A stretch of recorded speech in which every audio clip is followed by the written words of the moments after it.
પોતે પ્રેશર છે ને મોટા પ્રોફેસર હતા ને બધું તો આપણે જાણી જ શકીએ કે એમની ઔપચારિક ઓળખાણો આપણે પેલું વાંચીએ એમાં ખબર પડી જાય. એ મુદ્દો નથી. મુદ્દો એ છે કે વિદ્યાપીઠમાં કે ક્યાંય પણ જ્યારે રહેતા હોય છે ત્યારે જ્યારે ફરતા હોય ને ત્યારે લેંગા જબ્બામાં હોય એટલે તમે તો આમ ભૂલ ખાઈ જાઓ કે આ કોઈ કાર્યકર છે કરે છે. એટલે એમની આખી માનસિક ભૂમિકાની અંદર સરળ સાદું જીવન છે તે ઘડાઈ ગયું છે. ક્યાંય પૈસા નથી માંગતા એ કંઈક હું આવીશ રહીશ અને મને જરા કામ કરવાની તક આપો. ભાડું એ ભાગ્યે જ માંગતા હોય છે. માંદગીમાંથી પોતે પસાર થયેલા આમ તો જીવન માંદગી કહેવાય એવી જ હતી પણ એમાંથી નીકળી આવ્યા.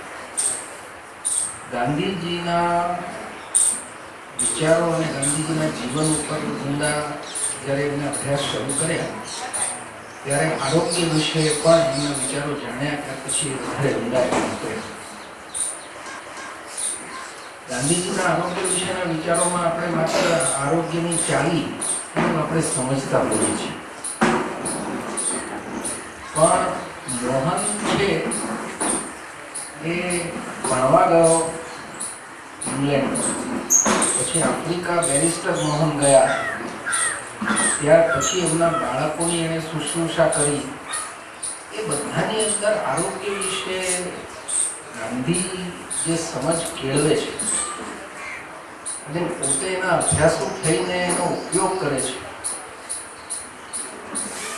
ગાંધી એમ પણ કીધું છે કે મને ઊંટ વૈદ કહી શકાય એવા ઊંટ વૈદા પણ એણે ઘણા કર્યા. પણ એવું કહે છે કે હું જેવો ઊંટ વૈદ છું એવા મુખ્ય ધારાના જે તબીબો છે એ લોકો પણ ઊંટ વૈદું કરે છે એટલે હું એકલો નથી એમ. એટલે એમાં ઘણી વાર બહુ ઊંડી વાત એવી રીતે કરતા હોય છે અને એ વિશે ખાસી સમજ એ કેવી રીતે એટલે તમે જોશો તો ગાંધીનું આરોગ્ય વિશેની સમજ અને એના સિદ્ધાંતો અને એનો અભ્યાસ કેવી રીતે ધીમે ધીમે ધીમે પ્રફુલ્લિત થયા છે એ માર્કના આજના વ્યાખ્યાનનો વિષય છે. એની સાથે સાથે એ જોડવા માંગે છે કે આજની આરોગ્યની પરિસ્થિતિ શું છે અને એ એવું પોતરી રહ્યા છે કે હું આમાં જે છે કે નીતિ વિશે કોઈ વાત કરી શકું નહીં કારણ કે હું તો વિદેશી માણસ છું. એટલે હવે એણે ફાંસો મારા ઉપર નાખેલો છે કે આ કામ તારે કરવાનું છે. એટલે આપણે જે મારે પણ આરોગ્ય વિશે ગાંધીને એના ઉપર રસ જુદી રીતે જાગ્યો છે. હું પણ એનો અભ્યાસ કરી રહ્યો છું. મેં પણ થોડાક વ્યાખ્યાન કર્યા છે એ બધું ખરું. પણ એટલે હવે એના મનમાં એવું છે કે આપણે બે એ રીતે કામ કરીએ કે હું કેટલાક મુદ્દાઓ વિકસાવું અને પછી આજના સંદર્ભમાં આ દેશમાં હું અમેરિકા માટે વાત કરી શકું કારણ કે હું અમેરિકન નાગરિક છું. કોઈ ભારતીય નાગરિકે અહીંના આરોગ્ય નીતિઓ વિશે અને આરોગ્યના જે આપણે વ્યવસ્થાઓ ઊભી કરી છે એના વિશે જો કંઈ કહેવું હોય તો કોઈ સ્થાનિક દેશના નાગરિકે કેવું જોઈએ એ બધી ભૂમિકા છે. હું હવે વધારે સમય ન કાઢું. And now Mark, I have spoken in Gujarati. Of course, nothing wrong about it. It's not even all praise, but I've just introduced you briefly as to how you got interested in this area, how you are deeply into it, and how you are trying to unfold Gandhi's thought and practice in healthcare today. That's what you're going to do. થોડું લાંબુ બોલનારા છે એટલે તમારા બધાની ધીરજ ખૂટાડશો નહીં. મેં એમને કીધું કે ભાઈ 50 મિનિટમાં પૂરું કરજો તો કે મને કીધું કે ના, મારી પાસે 122 સ્લાઇડ છે, કલાક તો ઓછામાં ઓછું લઈશ. એટલે મેં એને કીધું કે કલાકથી વધારે લેશો તો લોકો નાસી જશે. એટલે આપણે કલાક સુધી ધીરજપૂર્વક સાંભળશું, પછી એમના માટેના પ્રશ્નો કંઈ હશે તો આપણે કરશું. આપણી સમજ એવી છે કે એ શરૂ કરે ત્યાર પછી 90 મિનિટમાં આપણે આખો કાર્યક્રમ પૂરો કરીએ. અને રવિવારના દિવસે આપ સૌ આ ટૂંકા સમયની નોટિસ ઉપર તમે બધા હાજર થયા એ બદલ સાબરમતી આશ્રમ તરફથી હું અત્યારથી વિધિ નથી કરેલો પણ આભાર માની લઉં છું.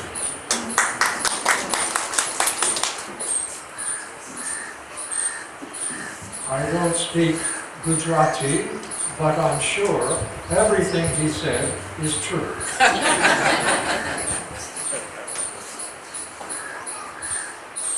Anyone who observes the rules of health will not need to knock on the doors of doctors from day to day.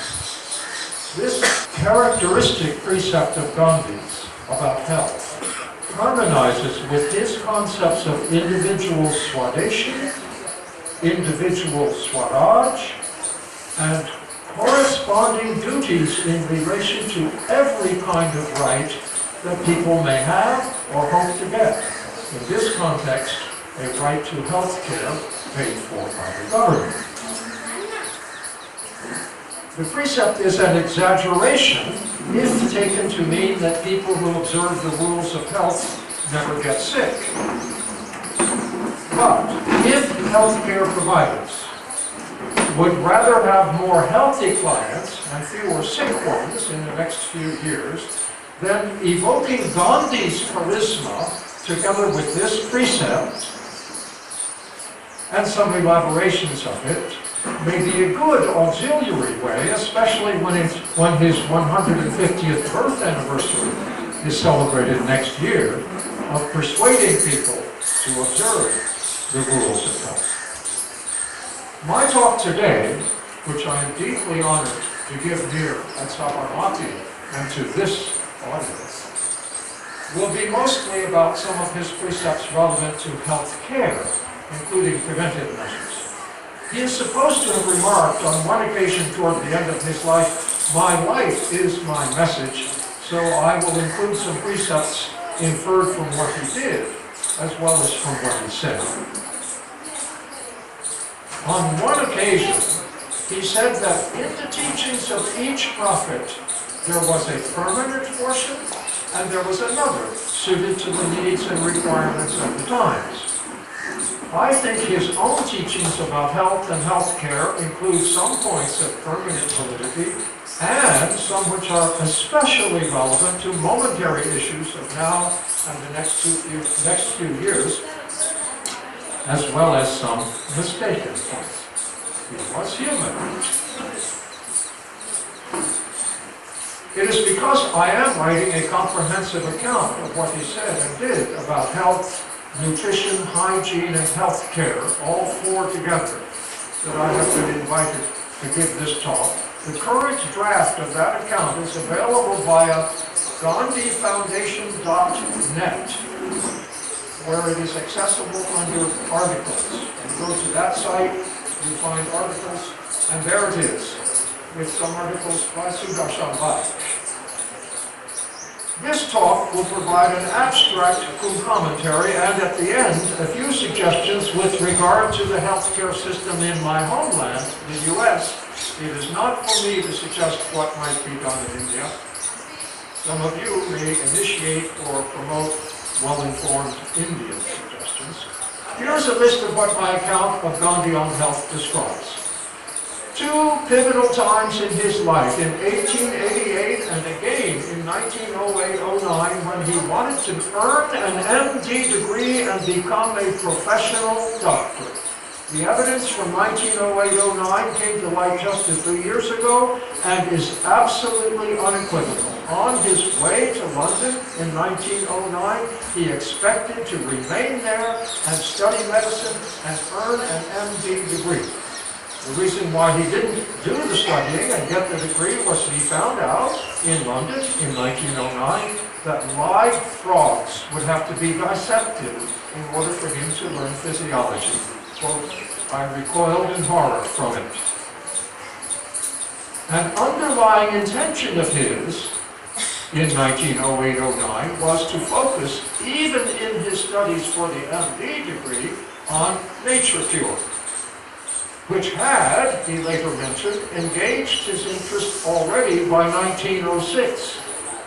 According to Harilal's granddaughter, Neelam Parik, that interest had been due to Harilal's father-in-law having given Gandhi two substantial books on nature cure. I will describe later some of the ideas of those books. It seems clear to me that Gandhi's hefty critique in Hind Swaraj of Western doctors was due to sour grapes about being unable to follow through and earn the MD degree.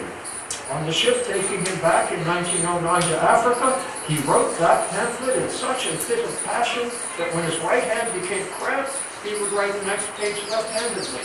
The handwriting slant shows.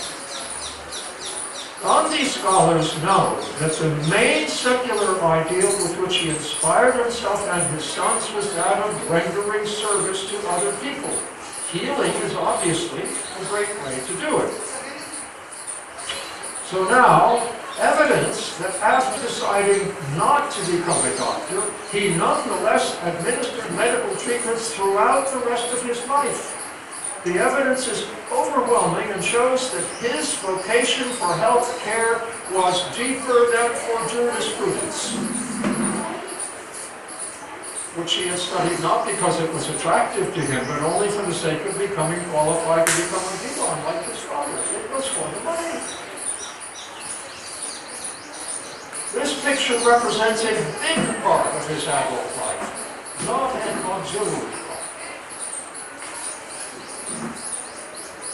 Some successful treatments administered by him.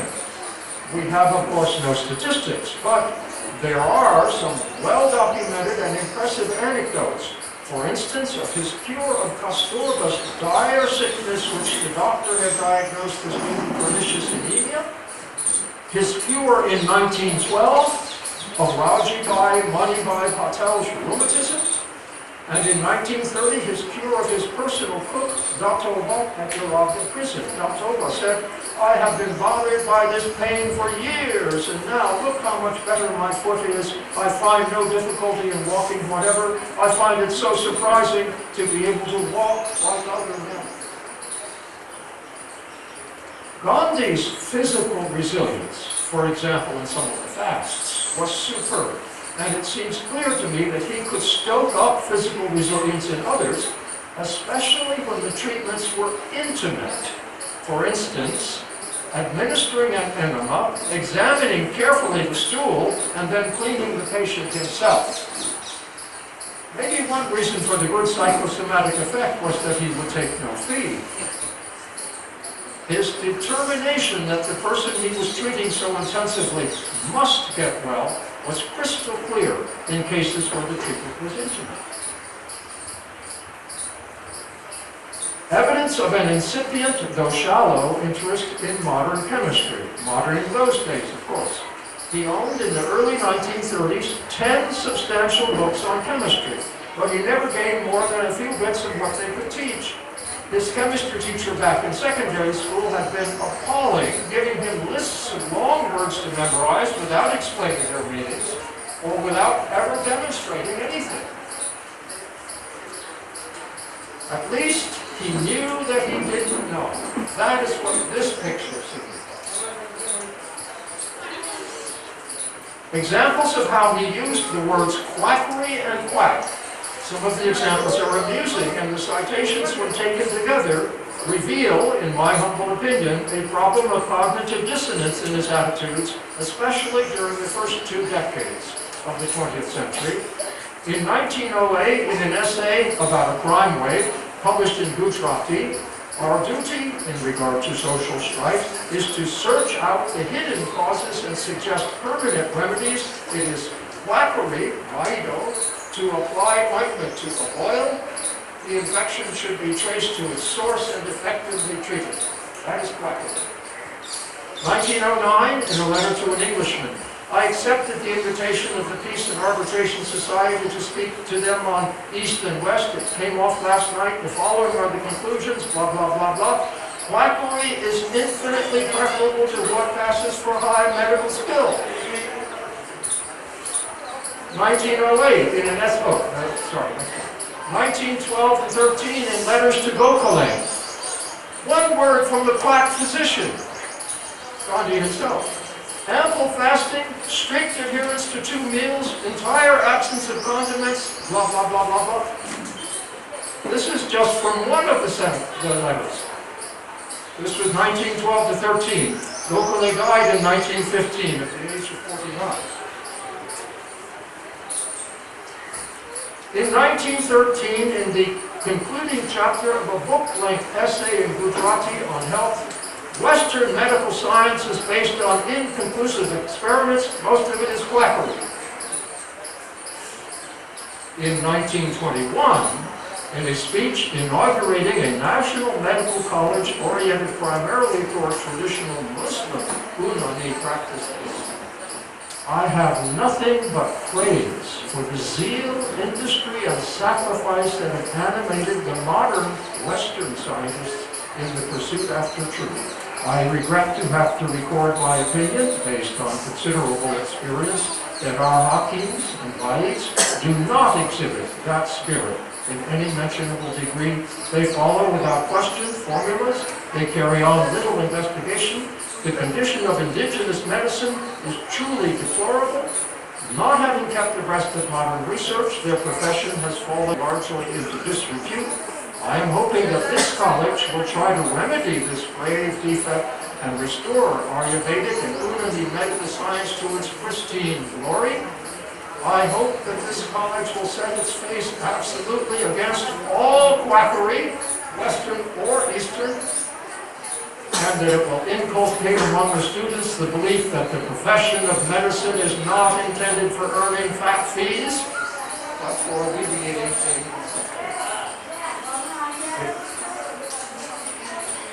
It seems to me that in these last remarks, the cognitive dissonance is overcome, and Gandhi challenges correctly all the various kinds of doctors. Some Western-type doctors whose medical expertise he esteemed. They included Gandhi Mehta, a good friend for more than 40 years, and a fellow vegetarian. Gandhi's esteem for his medical savvy predated his interest in nature. Thomas Allinson, an unorthodox MD in London in the 1890s who deeply influenced him and advocated vegetarianism, whole wheat bread. Gandhi had whole grain rice served at his ashram. Exercise, fresh air, curative baths, and no tobacco. Allinson said it causes cancer. This was a radical kind of thing to say back in those days. Lancelot Parker Booth, who in Africa in the late 1890s trained Gandhi in paramedical work in a hospital and in the military ambulance corps that Gandhi led. The next two slides suggest how well Gandhi recalled many years later some kinds of information which he expected to be of use in an ambulance unit during the Second World War. 1. General anatomy, including description of the internal subdivisions in the abdomen, the prominent bones, the arteries, and the veins. 2. Descriptions of the ordinary wounds, such as are sustained in the battlefield, and the various kinds of bandages on them, on the skull, so on. 3. Tourniquet. 4. The method of treatment in the absence of medical apparatus. 5. Primitive remedies in the absence of medical aid for drowning, snake bite, and scorpion sting. 6. Stretcher drill. 7. Marching by thousands in regular formations. Exercise. And he adds, it may be that something is being omitted in this list of mine prepared from memory. Most of it is covered in the book written by Kettle. Many things are also to be found in St. John's Ambulance, and we did have all these books in our library. Okay, Bidan Chandra Roy, a top figure in the development of Western medical practices in India. Mukhtar Ahmed Ansari, after whom a ward in Charing Cross Hospital in London is named. It is well known that he and Gandhi collaborated, although sometimes directly. He did a series. M.D.D. Gilder, a cardiologist who on several occasions between 1932 and 47 attended to Gandhi in Kasturba and went with them into detention in Pune during the Second World War. Jivraj Mehta, who was, as many people here in Gujarat surely know, no less prominent than B.C. Roy. The next slide is about an autogenous vaccine for Kasturba, which was prepared at Jivraj Mehta's request in 1939. There's his name. Yeah. On the next slide, we can read some of the details.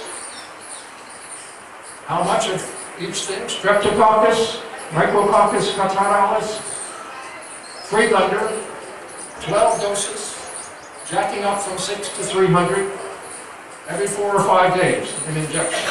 Yeah? This is very modern medicine in those days. Yeah? And Sushila Nayar, who influenced Gandhi just as much in the 1940s as Allinson and Booth had in the 1890s. Soon after Gandhi's assassination, she went to the U.S. to study public health at Johns Hopkins University. The next slide shows her together with her mentor there, Paul Harper. Gandhi, when released in 1944 from detention, was in such poor health that he seemed likely to die very soon. It would have been impolitic for the Raj if he did it while in detention. He then wavered as to what kind of medical treatment to seek. Gandhi told a friend on 30th November 1944, Ramesh is a very nice person, but he failed to reveal the wonders of Ayurveda to me. He is hard-working. He tries to compete with allopathy. A great deal of diligence and experience is required to compete with allopathy. I have grown very weak. Sushila Bain, of course, recommends her line of treatment. I am still keen on getting well with the help of Ayurveda or my own methods of treatment. Let us see what I decide to do. Day later, December. Dr. Sushila Nayar assures me that there is nothing physically wrong with me except that my old friends, the hookworms and the amoeba, have not left me. And this from a letter 1 month later, 5 weeks, 4th January. I am weeping what I sowed, reaping what I sowed. I went on taking Ayurvedic medicines without thinking and had to suffer the consequences. I am now getting rid of the poison. I am daily improving and getting stronger. He was, of course, unaware of the numerous 21st century case reports of heavy metal poisoning due to ingesting such medicine. It's all on the net. But he knew his own case history, and he had by now a wealth of observations of Sushila as a medical practitioner whom he could never suspect of greed, as she had never charged anyone a fee. She had been correct and effective about how to deal with the cholera at Sabarmati in 1938, etc., etc. She was, in my humble opinion, the first great doctor. My experience has been that Ayurvedic doctors are unwilling to have their wares subjected to double-blind testing, which I used to be in a position to get for them, even though I am not a doctor. And such testing is indeed very expensive. A sensible compromise in the U.S. might be to subject those wares to phase 1 testing, that is, testing to determine at what rate a given substance can be ingested without doing unacceptable harm, and to inspect for production quality, and then to let the ones that apparently do no harm be sold just as freely as diet supplement pills are sold, yet with some restrictions on the claims about them that are allowed to be made in the advertising. That would be a reasonable middle path for the U.S., I believe.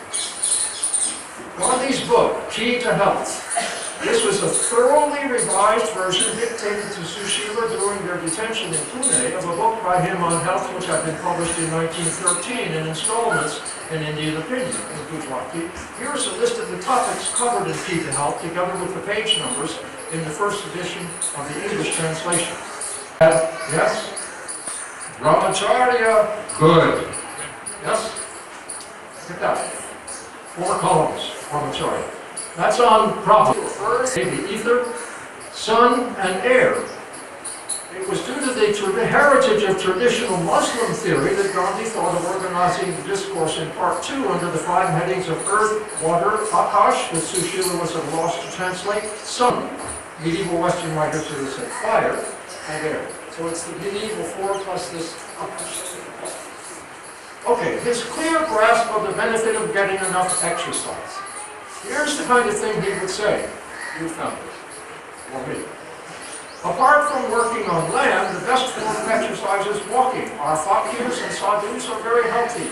One reason for this is that they are always walking, and so on, so on, so on. A walk, to be worth the name, should cover 10 or 12 miles. Those who cannot do this regularly can take long walks on Sundays. In 1947, he said, and this is worth harping on now that so many of us spend an unhealthy amount of time sitting in front of a computer screen, that for a person engaged in intellectual work, to do also a substantial amount of daily physical work will serve to improve even the quality of his intellectual. Okay, his focus on hygiene. This is generally well known here in India.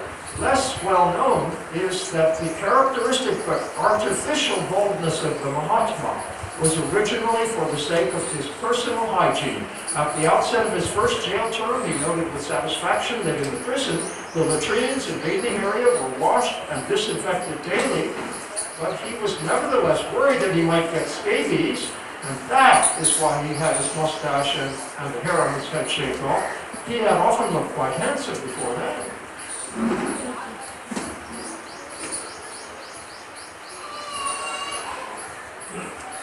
From the 1920s on, dry methods of sanitation and the earth in relation to the preservation and destruction of contagion. In just a moment, enthusiasm for mud cures.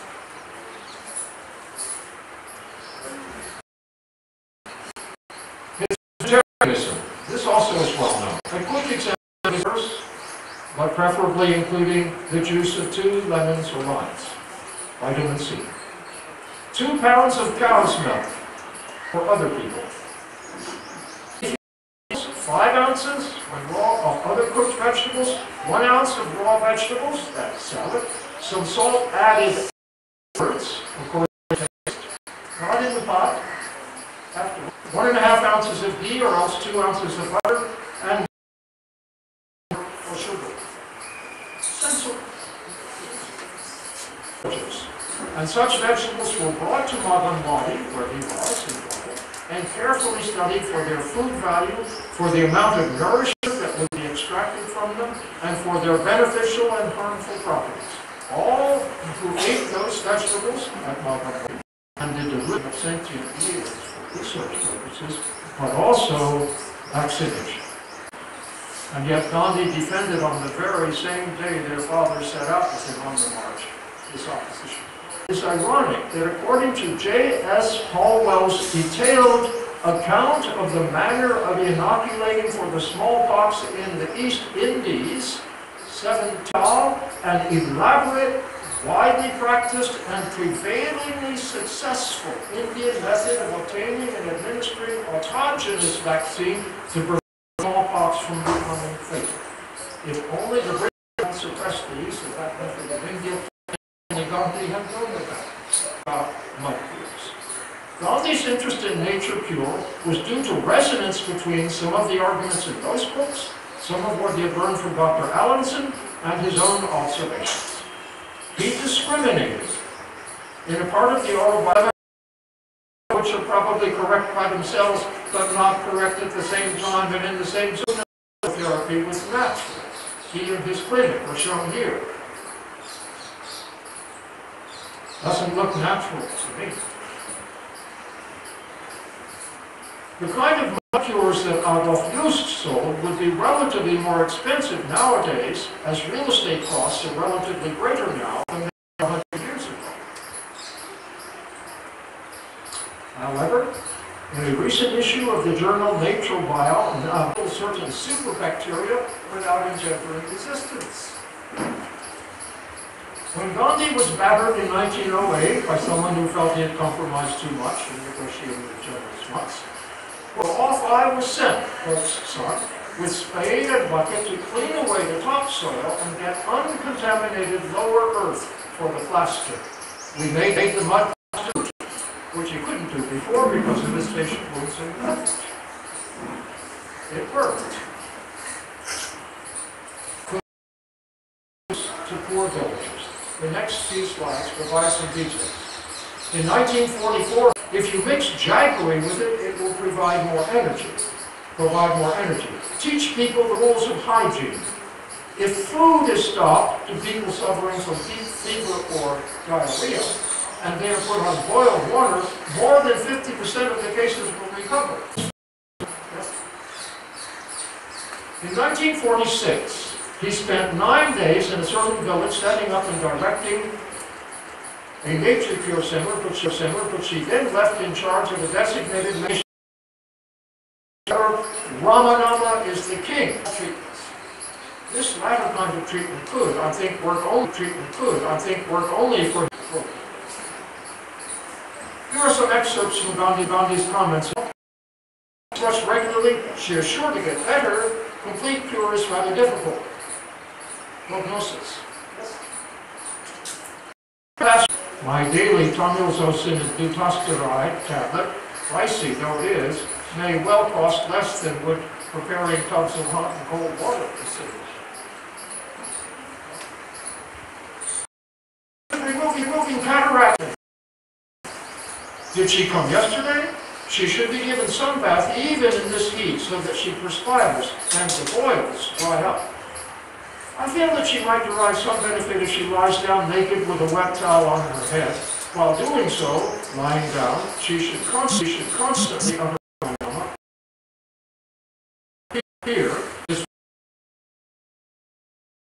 to the effect that they should try to improve the lives of Gandhi's advice with regard to that old woman that he, the Brahmin, was 10 times as capable of happiness as that untouchable over there.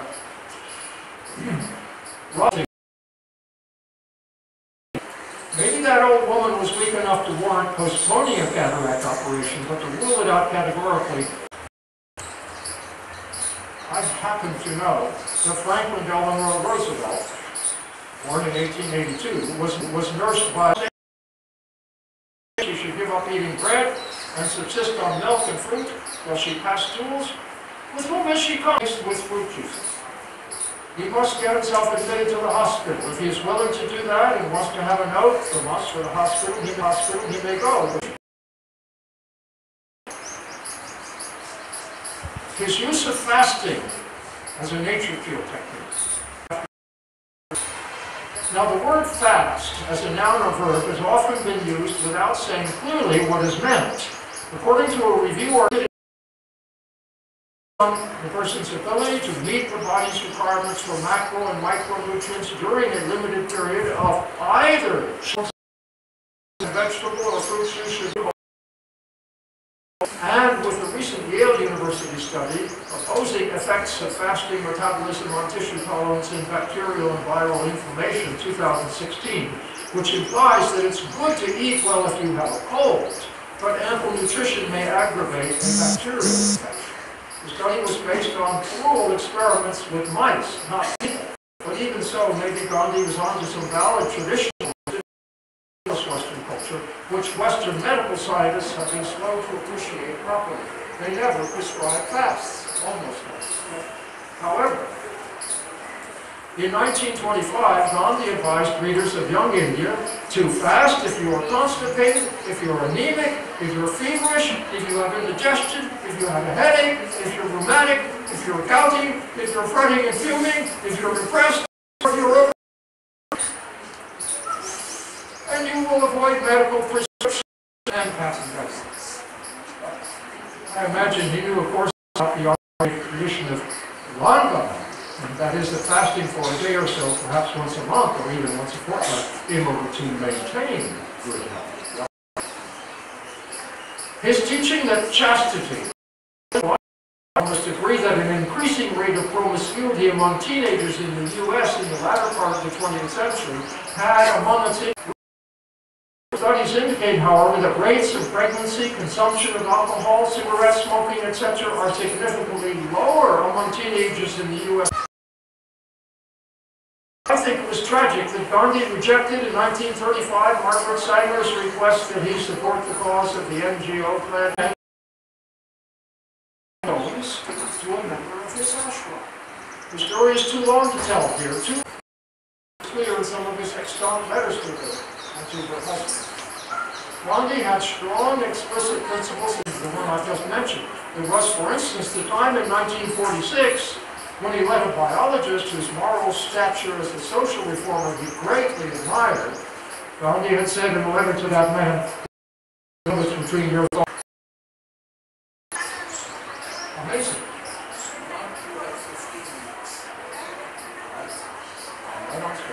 A healthcare worker in a village stricken by an epidemic, to meat eaters you may unhesitatingly give meat soup.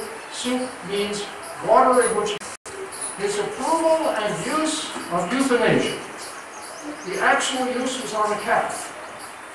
The approval in an unconscious state. It seems to me that if the patient is in the throes of agony, and if recovery is out of the question, the doctor said that maybe a series of injections of penicillin could defeat the infection.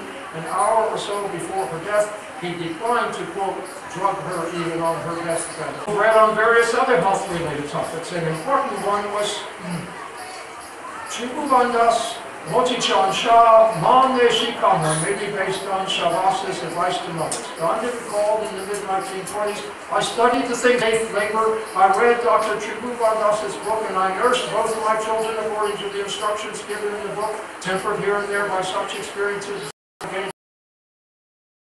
the subject of family medicine for India, and maybe some or all of Alexander Ambros's Everyone His Own Doctor. In a letter sent to a colleague in 1934, Gandhi said, I want a good God, the conception is to produce a book after Moore's Family Medicine or Everybody His Own Doctor.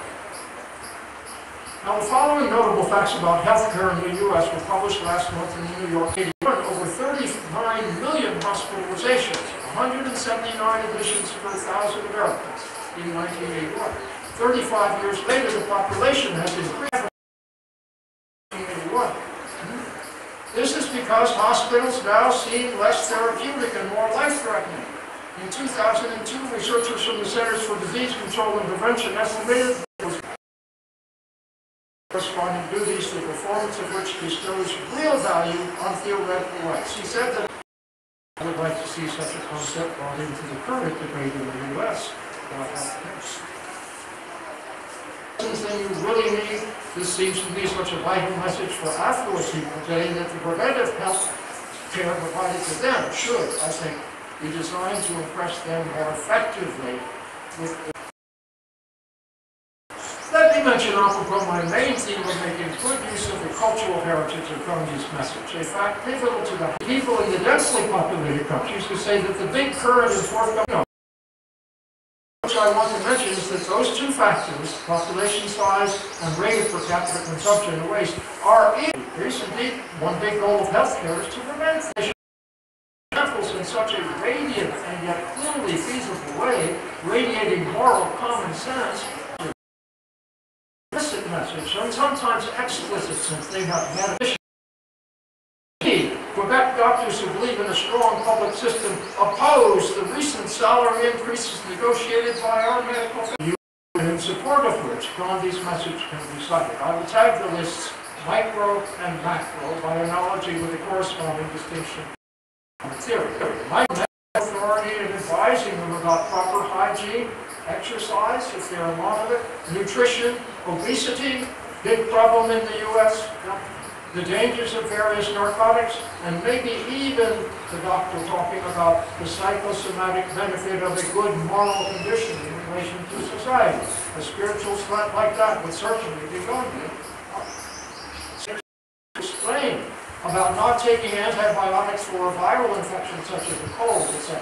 Talk up when appropriate the human organism and practice and advocate palliative care and euthanasia, both of which, as I have shown, are demonstrably better.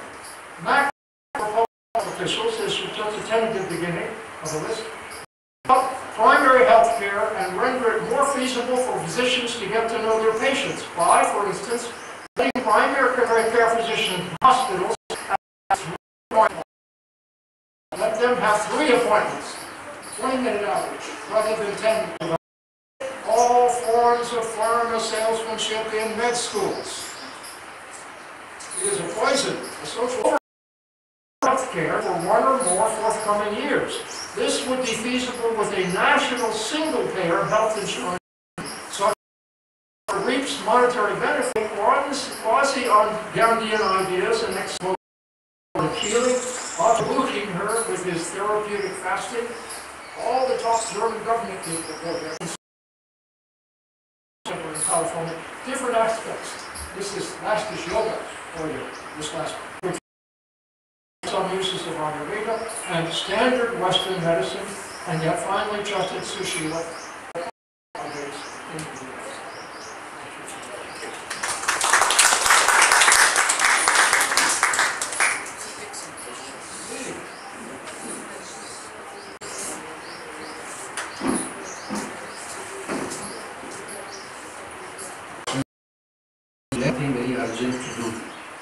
So now we open the floor for questions and discussion.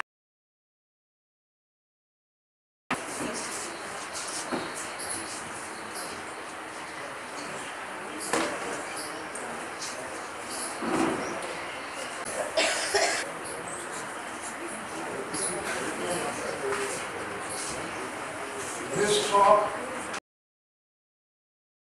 next, so, any feedback, please? That the Republicans will want to put Mr. Trump on trial before crazy and overplayed his hand.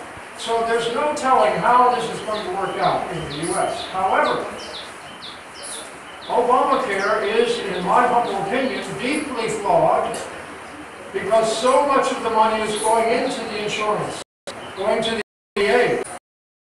The insurance company has no interest in the long-term health, only interest in postponing the treatment for a couple of years. You see, under that, you get to do the right thing. A lot of middle-class illnesses are due to misbehavior by the patient. Alcohol, more in my parents' generation than now. Tobacco, which is winding down in the U.S., but winding up in other countries. We have an incredible painkiller, narcotic epidemic in the U.S. and other drugs in the U.S. You see, so we really need, basically, Obamacare is.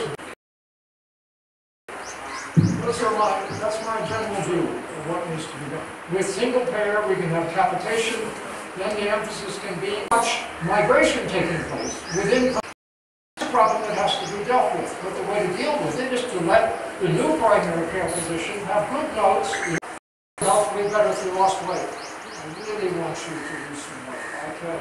So, to take the extra time. It takes time. And the doctors today answer to your question into a Berlin about something a little bit. I don't know how it's going to go, but I think single payer is the not to be done in the next 2 months. Cow urine or homeopathy is used? I don't know anything about cow urine. Okay, you find me a doctor. I'm not talking about India. His question is, did Gandhi explore some of you? Yes. Yeah. But you find me an MD who has done some research on it. We need statistics. And let me just bring in an interesting fact here, which Unequal will know well. When you want to get FDA approval in degrees of health, same disease, yes? And one group, in each case, they get a pill of the new drug, and the other group gets a placebo. And this is the patients who get the placebo recover from the disease. It is psychosomatic. I'm sure that Gandhi used that. That is a well-established fact. So therefore, you come back to all of these treatments that the Westerners haven't accepted because they haven't got the statistics. Well, Maynard, yes, please.